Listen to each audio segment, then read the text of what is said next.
You are looking at the 6 candidates trying to be Fort Worth's next chief of police. And tonight they spoke directly with the people they would serve. Matt Howerton was at the community forum at the convention center. Matt, what were the big conversations tonight?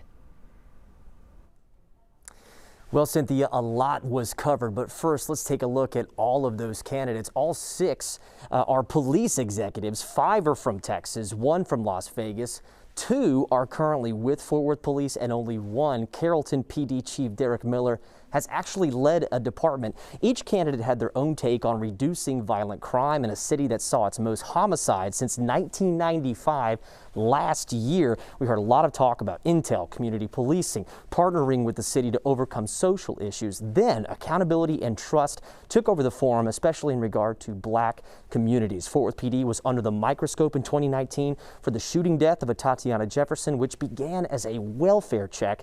And it's also had several high-profile incidents of excessive force. We have to model the behavior that we want to have our officers exhibit.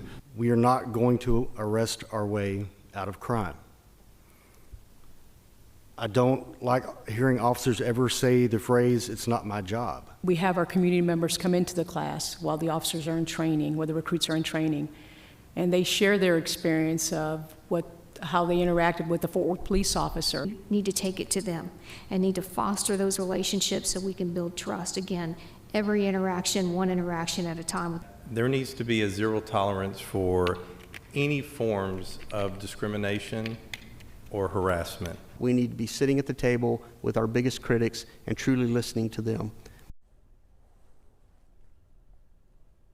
Now, every candidate agreed that the department needs to hire more diversely and should embrace civilian oversight. Current Chief Ed Kraus is retiring after a short stint at the department's helm. He told me tonight that he will be leaving at the end of February, so someone should be hired by then. We'll have the answers from every candidate online at WFAA.com if you want to read them. But for now, we're live in Fort Worth. I'm Matt Howerton.